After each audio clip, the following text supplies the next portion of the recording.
Hey everyone, I hope you're having a great Saturday. Wanted to jump on. I feel the energy just feels, even though it's an overcast day today, the energy just feels really good. Really, really good today. So I wanted to pull a card from my Moonology deck and also the Starseed Oracle deck, two of my favorites. So let's do Moonology one first. And I am going to actually get the cards out and then sage them.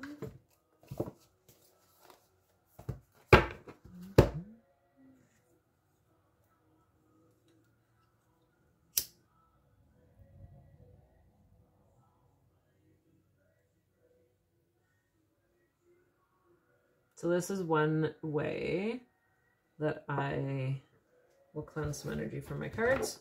And also myself. That's Moonology.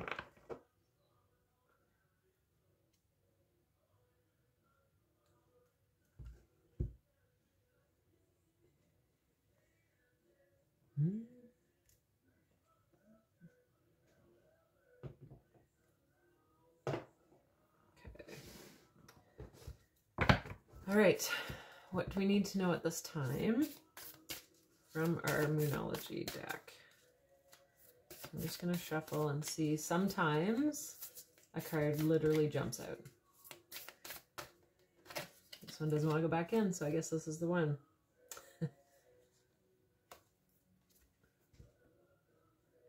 So, believe in the impossible.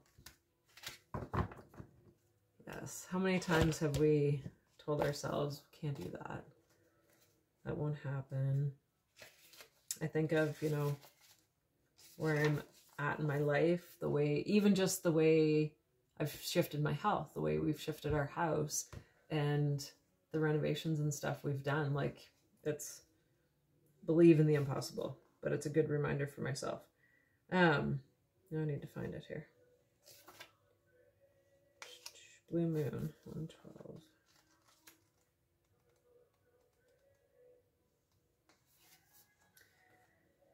As the saying goes, something happens only once in a blue moon. In other words, hardly ever. Drawing this card suggests you're about to get a rare chance and that something one-off could well be about to happen. This card is a very positive sign if you felt like you're hoping for too much or asking for too much of the universe. Whatever you're asking about, well, it might only happen once in a blue moon, but it can happen. However, with this rare opportunity before you, it's important that you believe in it. If you convince yourself that whatever you're asking about can never go in your favor, then guess what? It won't. So, believe and set your intentions for what you want to happen. Be grateful for this card, which is a reminder to believe in your dreams. Attuned to the moon, I am lucky. The teaching, there are usually 3 full moons between each equinox. Okay, I'm not great with the moons and explaining all that. So anyway, that is the message for this card, which is freaking awesome. Awesome, awesome. Okay. So now the Starseed Oracle deck. This one I've had cards jump out as well. It's pretty cool. So we'll just see what the message is meant to be for today. This one right here. Weight of the world. Interesting. That's what it looks like. Weight of the world. Boundaries. Let it go. It's not yours to carry. All right. 124. You don't need to carry it all. You're no good to anyone if you're running on empty and bogged down by the weight of the world. This card is a reminder to look after your own well-being before anyone else's, to stop carrying the world's problems on your shoulders, to put on your own oxygen mask first. In these changing times, it's hard not to feel overwhelmed by the state of the planet. However, you can't take on its problems from a place of energetic depletion. This card is thanking you for caring so much. You want to build a better world and ease the road for others, and that's incredible. But the way you've been doing so is likely unsustainable. This isn't to say you should switch off to the world's problems and become unconscious. Rather, it's a call to establish clear boundaries so you're not constantly taken out energetically. This planet needs you to be healthy, both physically and emotionally. So instead of digesting the news or reaching for your phone as soon as you wake up, show up first to a nourishing place such as meditation, soul inquiry, deep breathing, or exercising in nature. Once in a state of grace and your inner well is full, you can face the day, the state of the world, and care for others. And at the day's end, take an energetic shower by emptying out anything that's not yours to carry. You can pick it up again the next morning if you so choose, but give yourself time and space to regenerate and rest. Starseed Soul Inquiry. What are you carrying that isn't even yours? This is really profound. I really love that this came up because last night my husband and I were chatting and he was telling me about this saying he saw, and it was similar to that. It was that this man was going home and he was going like this. And another person asked him, what are you doing? And he said, I'm trying to remember exactly what my husband told me, but essentially it's, I don't bring my problems home from the day, or I don't bring any of my problems from the day home. So when you come home and then transition, so whether it's school or work or whatever it is, transition into the rest of your day, that new part of your day, without any negativity that might have been there from previously. So it is kind of an energetic washing. Is that a thing? That word just came to me. Energetic washing, perhaps. And like cord cut, like I have a short meditation, like a 5-minute cord cutting meditation, and it's awesome. I want to start doing it at night. Just because it depends on my day, how many different people I'm dealing with. So think of it that way, is every single person you either come in contact with or you deal with. So whether it's at work or you're at the grocery store or even go for a walk, like whatever, energy is always exchanging. So you want to make sure that when you come home for the day, especially if you're an empath, you'll know if you're an empath, you want to get rid of that external energy. Anything that's not yours, you want to kind of return to sender. So if you're feeling something in your energetic body and you're like, I don't understand where this is coming from because I shouldn't be feeling this way. Okay, return to sender. If this feeling is not mine, return to the person that it is.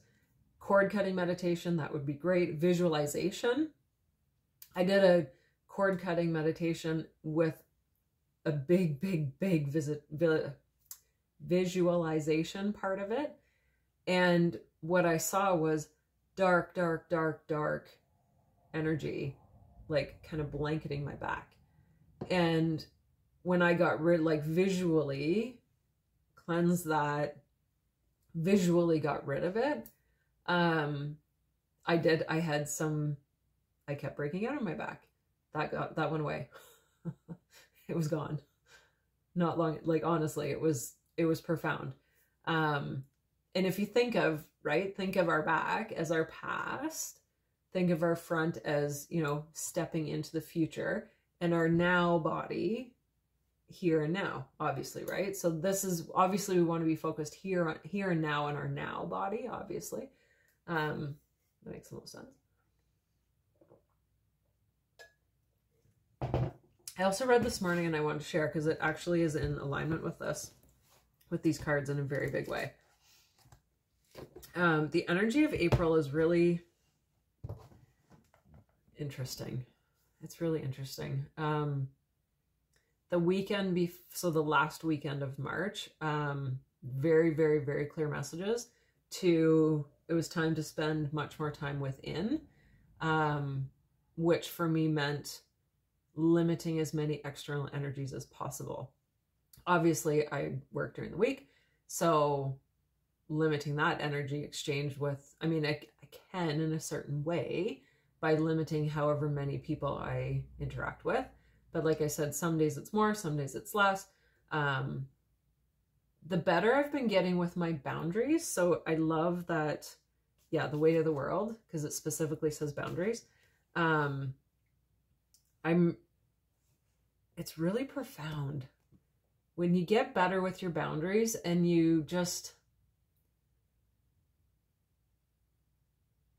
when you really, especially as an empath here, okay? So a lot of empaths, you know, you want to help everyone until you realize as an empath, holy fuck, if you want to help everyone, like you're kind of opening yourself up to a lot of different energy, and sometimes that can be way too much. Like we have to protect our energy as well. It's really important. And people who are just getting started on working on their energy,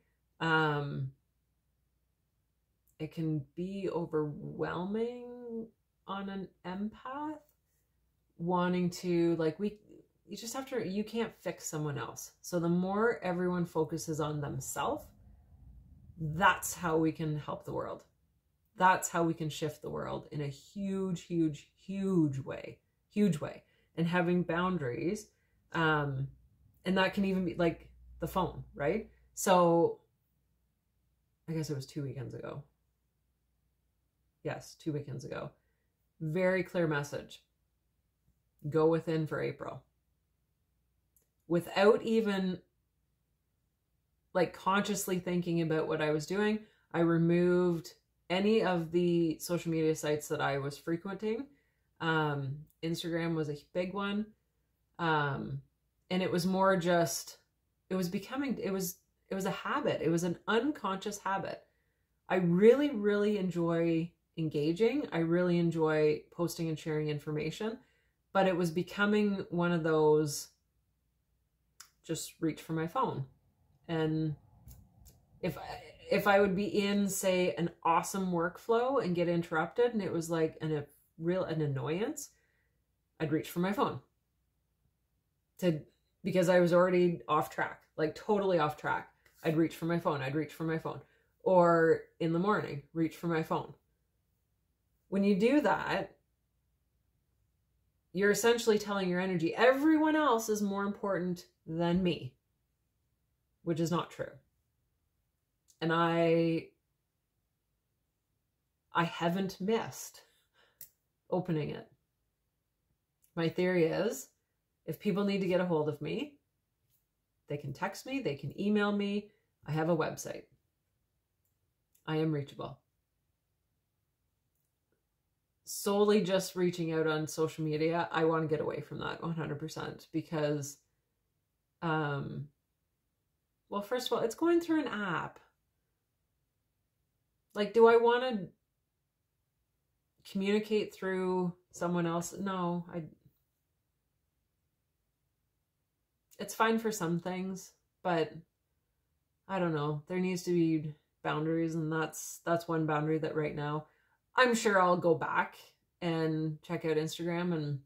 But it's interesting. I've heard a lot of other, well, there's been a few energy workers I've heard in the last few days that one left TikTok and she was asking herself the same questions about Instagram and why was she having a gross feeling? Because as she said, she liked engagement, she liked sharing, and using the platform for that reason. But she was finding she was scrolling, and it's a time waster. And why am I wasting my energy on external?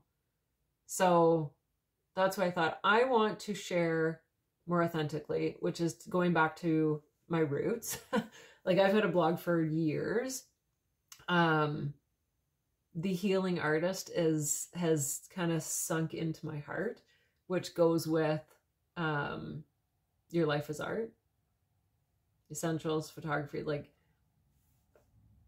think of your life as art. What is art is unique to everyone, right? Like there's a piece of art that could be worth millions of dollars, and I could look, there's one that I did look at and I was like, what? I would never spend that kind of money on that. Just because someone valued it at whatever. No. We each put our own value on ourselves, on our boundaries, on the energy that we let into our life. And that's so important. So important. Your life is art. So I opened this book this morning. I'm really enjoying the messages that I'm getting, A Course in Miracles. So this morning when I opened it, chapter 16, The Forgiveness of Illusions, and I opened it to 337, if you have the book and you'd like to check it out. The messages that really came through for me: be not afraid, so number one, be not afraid to look upon the special hate relationship, for freedom lies in looking at it. Excuse me. It would be impossible not to know the meaning of love except for this. For the special love relationship in which the meaning of love is hidden is undertaken solely to offset the hate, but not to let it go. Your salvation will rise clearly before your open eyes as you look on this. So again, thinking of, if we think of something we hate, there's a reason, right? There's a reason why we use hate. In my opinion, is a very, very, very strong word. It's a very strong word. There's a reason why you use or choose to use the word hate. Okay.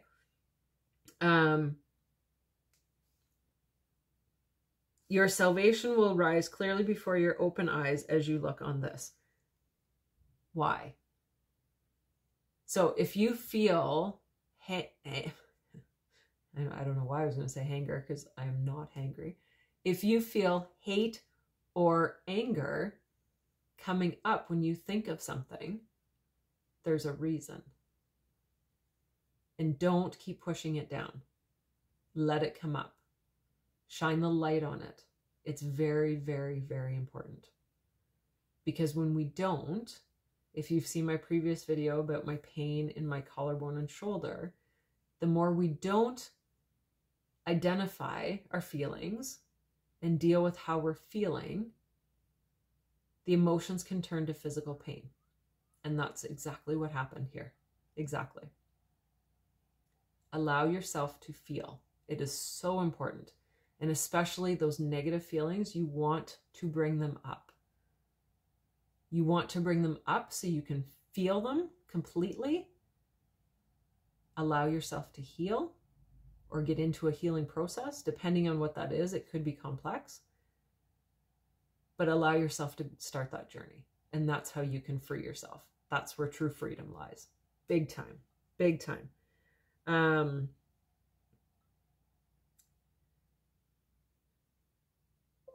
Number 3, the special love relationship is an attempt to limit the destructive effects of hate by finding a haven in the storm of guilt. It makes no attempt to rise above the storm into the sunlight. On the contrary, it emphasizes the guilt outside the haven by attempting to build barricades around it and keeping them within. So you don't want to barricade your feelings at all. At all. When that happens, like they get trapped. And the body talk sessions that my kids had the other night with Joanne, wow. Like honestly, it was just, I hadn't realized how, I knew how I was feeling from my husband's accident.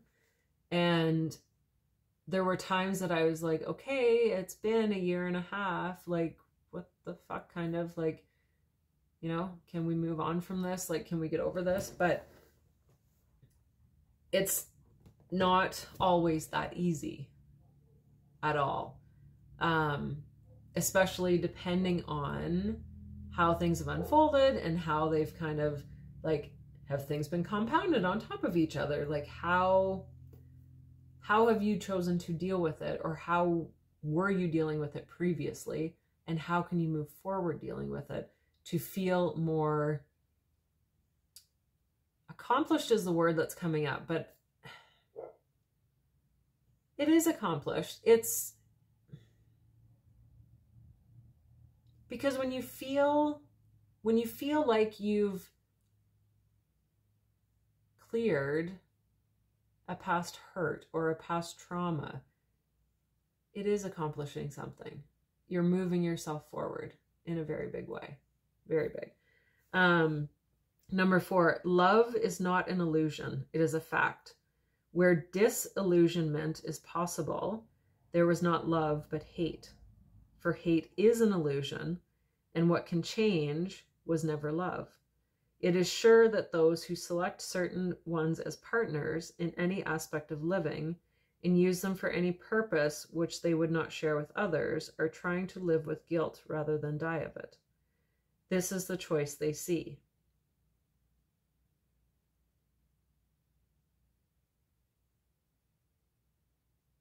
Interesting.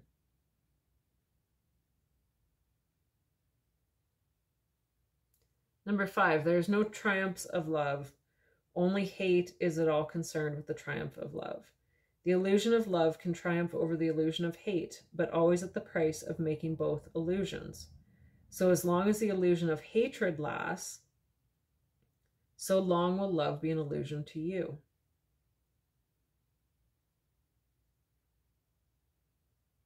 And the only choice remaining possible is which illusion you prefer.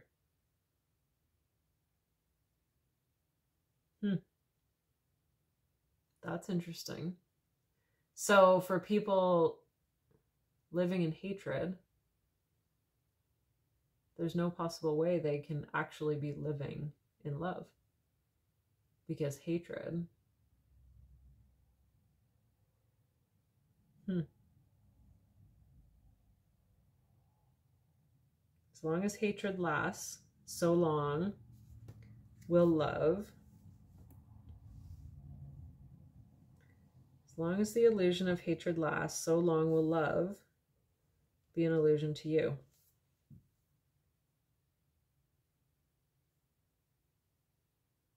So until you actually deal with your traumas, your past hurts, anything that you've buried for yourself, until you truly deal with that, there's no possible way you can actually truly love yourself or be living in love. That is very true. Very true. I used to tell myself all the time, well, I love myself. I do. I didn't. Because if I did, I wouldn't have hated my body. I wouldn't have been ignorant to my health. Very true. Number 6, your task will not seek for love, but merely to seek and find all the barriers within yourself that you have built against it. It is not necessary to seek for what is true, but it is necessary to seek for what is false. Every illusion is one of fear, whatever form it takes, and the attempt to escape from one illusion into another must fail. If you seek love outside of yourself, you can be certain that you perceive hatred within and are afraid of it.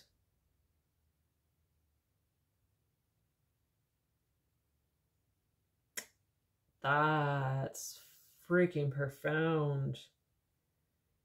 If you seek love outside of yourself, you can be certain that you perceive hatred within and are afraid of it. So you're afraid of facing your shadows.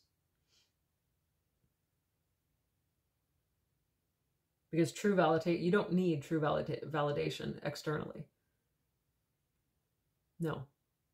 Which a lot of people go for, right? Think of social media. Think of when you're posting. Think of that. You're going for the audience.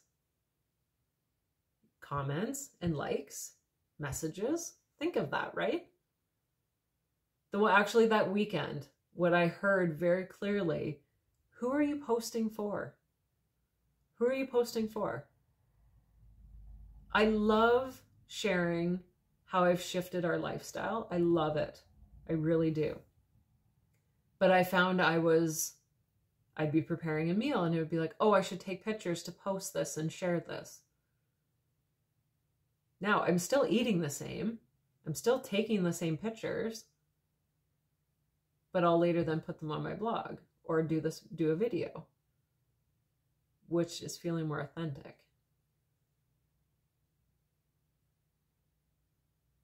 Very authentic. 7, recognize this, for it is true. And the truth must be recognized if it is to be distinguished from illusion. The special love relationship is an attempt to bring love into separation. And as such, it is nothing more than an attempt to bring love into fear and make it real in fear. The fundamental violation of love's one condition, the special love relationship, would accomplish the impossible. How but in illusion could this be done? It is essential that we look very closely at exactly what it is you think you can do to solve the dilemma which seems very real to you, but which does not exist. You have come close to the truth, and only this stands between you and the bridge that leads you to it.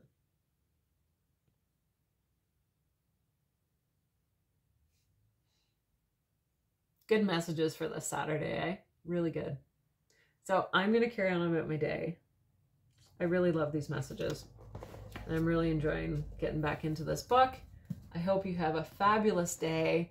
The oil that I started with is one that I keep on my desk. I call it my spicy citrus, which is cheer.